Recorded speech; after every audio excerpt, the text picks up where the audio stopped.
So this is another AU idea that I had, and in here, this is a Star Trek Code Lyoko AU. Now, for those wondering, this is in the TOS timeline, so we've got that, and in here, this focuses on Captain Ulrich Stern and his ship, the USS Lyoko. And in this story, the Lyoko is a Miranda-class starship. For those wondering what a Miranda-class starship is, a Miranda-class starship is the type of ship that Khan took in Wrath of Khan. So that I didn't want it to be exactly like Star Trek, although it does have the same mission of seek out new life and civilizations, and boldly go and all that noise. Yes, there were other ships who did that whole deep space exploration, much like with the Enterprise. So in here, Ulrich is a young starship captain and a crew who have come fresh out of who most of them come from interesting backgrounds.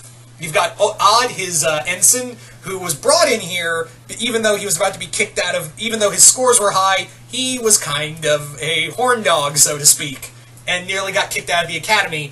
And pleading his case to Admiral Delmas, Admiral Delmas suggested, hey, I'll just pull some strings and get him to be your ensign on the Lyoko because of he is a damn good pilot, but you've got to do something for me. My daughter is just out of the academy too, and she needs a ship, and I believe you guys are the perfect crew. So in here, Sissy is brought along after becoming a lieutenant, and in here, Sissy is...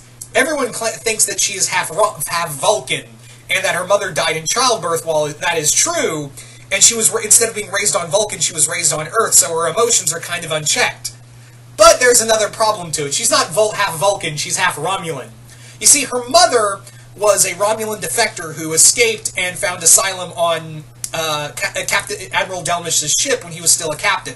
Fell in love with her, altered some documents to change it that she was from Vulcan, and from there, gave her asylum. She died in childbirth before giving birth to Sissy, who he raised as a human, instead of trying to find, hey, I gotta make you act like a Vulcan. So Sissy is half Romulan, masquerading as half Vulcan, and she's one of the ship's top lieutenants. Also, we have for second officer Yumi Ishiyama, who, of course, you guys remember. Yeah, you guys know. But for what you guys don't know, in that in TOS timeline, and yes, this show shows from the '60s, is that. There was this rule that officers, women can't be captains or first officers because they believed to be too emotional in the TOS timeline. Yeah, I know, it's kind of sexist, and it really shows that this show was from the 60s. But in here, I had it that they're testing the waters for, women to have bigger roles in Starfleet. And Yumi is one of the first to do that. But in here, Yumi was actually when she was a child... she was part of a colony that was massacred by the Romulans. But however, a passing Klingon ship that caught on, that was just curious of what happened, found her, and she was raised to be Klingon until she eventually found her way to Earth. But she carries a lot of Klingon culture and tradition with her, similar to how her family were descended from samurais. Here, she's taken her Klingon heritage because her family wasn't exactly good. Not to say being raised by a human raised by Klingons is any better, but still. So there is a little stigma there of being raised Klingon, but they allow her to do so anyway. They allow her to become an officer because maybe, hey, you were raised by Klingons. Maybe you can help us fight them when we have another war with them. You've also got Jeremy, who is the team's science officer, and along with him is his wife Aelita, who is the ship's counselor and half Andorian. On her mother's side. And the two, obviously I wanted them as a couple. And you're probably wondering, well, that means Yumi and Ulrich are a couple, right? Well, I've talked about my Code Lyoko shipping that I do like Ulrich and Yumi as a couple. It's only to go so far because, like I said, that relationship is toxic as all hell. That relationship is so goddamn toxic, it's not even funny. So, yeah. That's kind of a big thing there, is that, Yumi and Ulrich, they do not have a relationship in here. They are good friends, and in those wondering, no, they're not kids in this story. They're a little older. But yeah, it's Sissy and Ulrich who are in a relationship, even though they don't really like each other to begin with. They eventually kind of grow to love each other, and of course, like I said, Jeremy and Aelita, you can't have a Code Lyoko story with just Jeremy and Aelita not loving on each other, and it being husband and wife, yeah, that's even better. Anyway, so you've got, rounding out the rest of the crew, you have Chief of Security William, William Dunbar, he is the Chief of Security.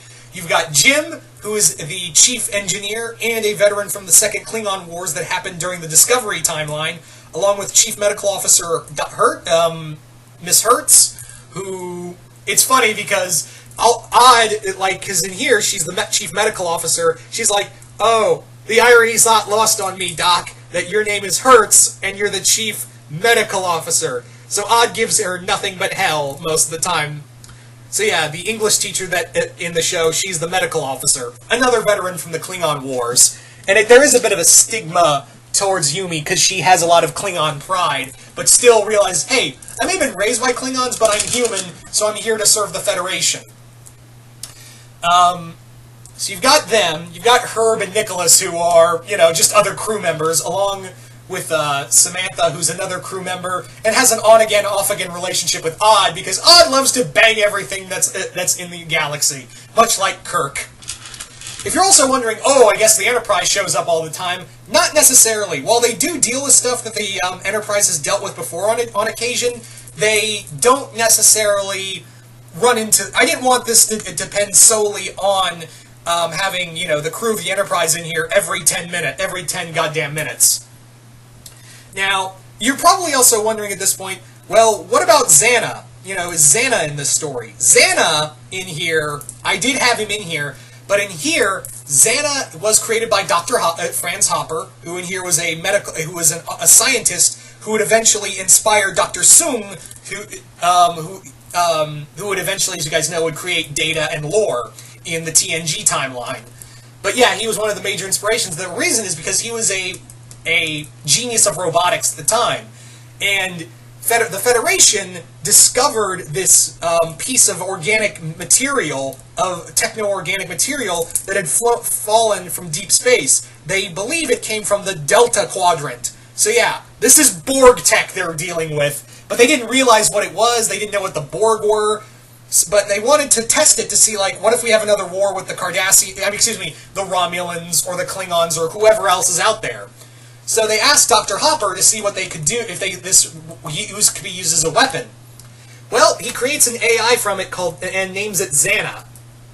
But however, it kind of goes the AI goes rogue and carries out something, not so much assimilating, but it wants to assimilate knowledge and takes on a sentient life, and becoming like a living ship that goes around collecting civilizations for their knowledge. So he's pretty much, in here, Xana is quintessentially like a Brainiac-like creature. And he is a main antagonist to the Lyoko crew. Now, among, in this story, I wanted to have it like they were like episodes, not so much one big storyline, but much like, it would be like Star Trek, where it's a lot of one-and-done episodes. So in here,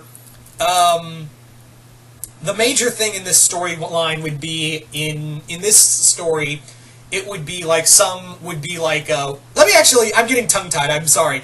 Like in here, some of the story ideas I had is one called Way of the Savage, which is, in here, there's a plague on the Gorn homeworld, and the Gorn reach out to the Federation, saying that, hey, this plague is going to wipe us out, please send medical help, and maybe we'll consider joining the Federation.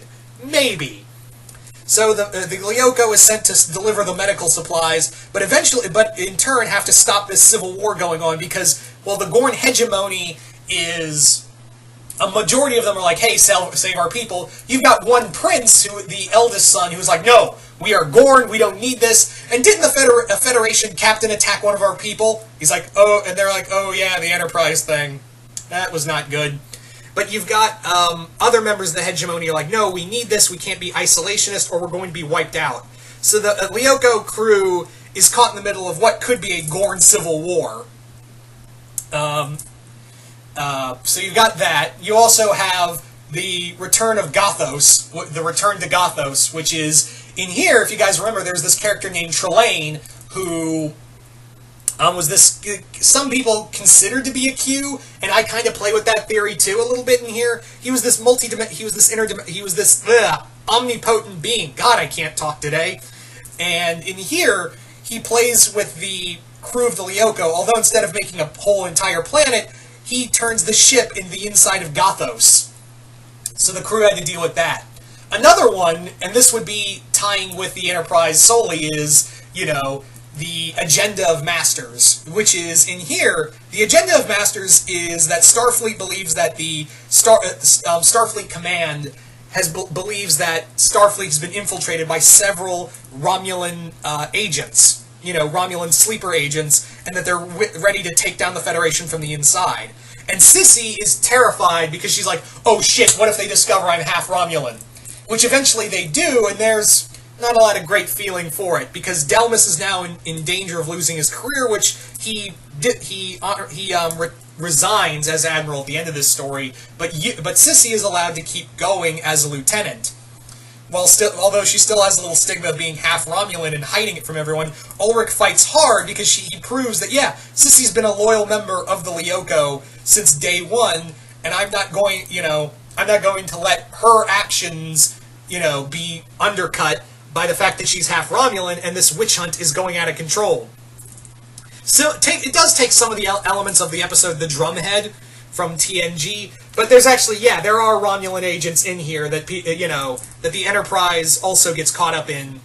And so the crew of the Enterprise and the Lyoko have to solve this mystery. Because it is a big thing, Romulan agents taking out Starfleet from the inside. Yeah, that's kind of a big thing right there. You've also got We Are Xana, in which they first encounter Xana, in that he is they're trying to find Dr. Franz Hopper, Ileeta's father, and who has gone. The colony that he was on has gone silent, and they eventually discover, oh shit, this Xana creature is taken over, and he's turning people into they don't call them Borg, but pseudo-cybernetic beings. They don't make the correlation that these are, what could be Borg, because again, the Borg aren't really discovered, and I didn't like it how in Star Trek Enterprise they introduced the Gorn way too early before TNG. There was a little too fan love for that. There's a little too much fan exposure for that, so in here they're not really Borg, so no one makes that correlation. They just think, oh, it's just a thing, a piece of material that comes from the Delta Quadrant, that flew, believably, all the way from the Delta Quadrant. So, yeah, they don't make the correlation that, of the Borg in any case. So, there's that little thing right there. So anyway, yeah, just a lot of fun ideas. I wanted this to feel like TOS as much as possible because I really love TOS. So I wanted to have that fun space adventure in here and try to use a lot of the elements of the characters as well. But yeah, just a lot of fun science fiction stuff. And, I don't get to do I don't really talk a lot about Star Trek, and nor do I do it in fanfiction, so I figured, why not? Which is weird, because this was one of the first AU ideas I ever thought of when Code Lyoko was coming out. It's weird. But anyway, you guys tell me in the comments below. What did you guys think of this AU? Do you guys like it? Do you guys hate it? And what would you do with a Code Lyoko Star Trek AU? Just comment below, let me know. And once again, hope you all enjoyed this, and I'm out.